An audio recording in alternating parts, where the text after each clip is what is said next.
ఎలాంటి ప్రయోజనాలు ఉన్నాయో ఇప్పుడైతే మనం వీడియోలో అయితే తెలుసుకుందాం. మంగళవారం ఉపవాసం చేయడం వల్ల మాంగళ్య బలం కలుగుతుంది. అలాగే డబ్బు అనేది అభివృద్ధి అవుతుందని చాలామంది నమ్ముతూ ఉంటారు.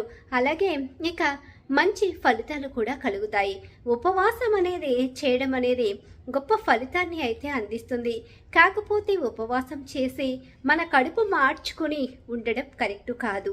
ఇక అలాగే ఉపవాసం చేసేటప్పుడు నియమనిష్టలతోనే చేయాలి. ఇక ఒక పొద్దు ఉపవాసం చేసినప్పుడు సాయంత్రం సమయంలో ఏమైనా ఫ్రూట్స్, పాలు ఇలా తీసుకోవచ్చు. అలాగే ఉపవాసం చేయలేని వాళ్ళు ఇక 2 పూట్లు భోజనం చేసి ఆ రోజు ఉదయాన్నే దీపారాధన చేసుకున్నా సరే ఆంజనేయ స్వామికి సంతోషమే. ఆంజనేయ స్వామికి తమలపాకులతో పూజ చేయడం అనేది చాలా గొప్ప ఫలితాన్ని ఇస్తుంది. ఆంజనేయ స్వామికి తమలపాకుల పూజ, అలాగే అప్పాల దండ, ఇవన్నీ కూడా గొప్ప ఫలితాన్ని అయితే అందిస్తూ ఉంటాయి. అందుకే చాలామంది మంగళవారం రోజు ఆంజనేయ స్వామిని తమలపాకులు, సింధూరంతో పూజిస్తారు. అలాగే అప్పాల దండలు కూడా వేస్తూ ఉంటారు. మంగళవారం కేవలం ఆంజనేయ స్వామినే కాదండి, అమ్మవారిని కూడా పూజిస్తారు. మాంగళ్య బలం కలగాలి అనుకునే వాళ్ళు అమ్మవారిని ఎక్కువగా పూజిస్తూ ఉంటారు. అలాగే ఇక చాలా చాలా చాలా ప్రయోజనాలు కూడా మంగళవారం ఉపవాసం పూజ చేయడం వల్ల కలుగుతాయి. దీపారాధన చేయడం అనేది చాలా ముఖ్యం. ఇక ఓపిక ఉండి అలాగే మనం చెయ్యగలము అనుకునే వాళ్ళు మాత్రమే మంగళవారం ఉపవాస దీక్ష చెయ్యాలి. చెయ్యలేము అనుకునే వాళ్ళు ఇక ఉపవాస దీక్ష చెయ్యకపోయినా పర్వాలేదు. కేవలం మాంసాహారం మానేసి 2 పూటల భోజనం చేయవచ్చు. ఈ రోజుల్లో చాలా వరకు బీపీ, షుగరు అని మనిషిని చాలా ఇబ్బంది పెడుతున్నాయి. కాబట్టి ఉపవాసం చేయలేకపోయినా మనస్ఫూర్తిగా భగవంతుడికి దండం పెట్టుకున్న మంచి ప్రయోజనాలు అనేవి కలుగుతాయండి.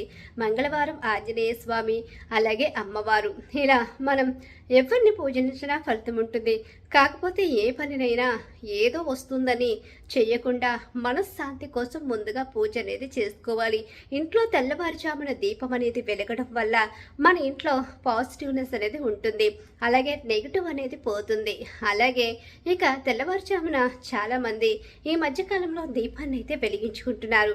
కానీ కొంతమంది ఇదే పూజను 11, 10 ఈ టైంలో చేస్తూ ఉంటారు. ఎవరు వీలును బట్టి వాళ్ళు చేస్తూ ఉంటారు. కానీ ఎక్కువగా తెల్లవారుజామున బ్రహ్మముహూర్తంలో చేసే పూజ గొప్ప ఫలితాన్ని ఇస్తుంది.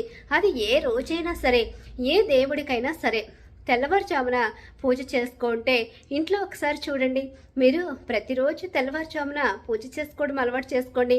కేవలం ఏముంది 6 గంటల సమయం లోపు పూజ పూర్తి చేసుకుంటే ఇక మన ఇల్లు ఎంత ఇక వెలుగుతో నిండిపోతుందో, అలాగే ఎంత పాజిటివ్గా కనిపిస్తుందో మీకే అర్థమవుతుంది.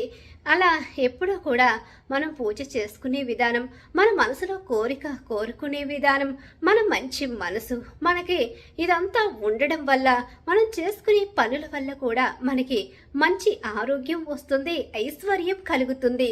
మన మనసే మనకి ఎప్పుడూ కూడా ఇక మంచి దారిని చూపిస్తూ ఉంటుంది.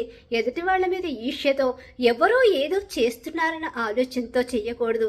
మనకు నచ్చి, మనకు ఇష్టమయ్యి, మనకు ఇది మంచి జరుగుతుందని మాత్రమే ఏదైనా చెయ్యాలి. అలా చేస్తేనే గొప్ప ఫలితం అనేది భగవంతుడు మనకి ఇస్తాడండి.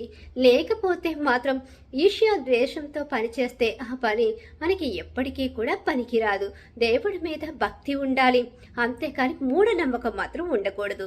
చూసారు కదా ఫ్రెండ్స్, ఈ వీడియో కనుక మీకు నచ్చినట్లయితే లైక్ చేసి ఇలాంటి మరిన్ని ఇంట్రెస్టింగ్ వీడియోస్ కోసం మా ఛానల్ ఇప్పుడే సబ్స్క్రైబ్ చేసుకో, పక్కనున్న గంట సింబల్లో ఆల్ మీద అయితే క్లిక్ చేసేయండి.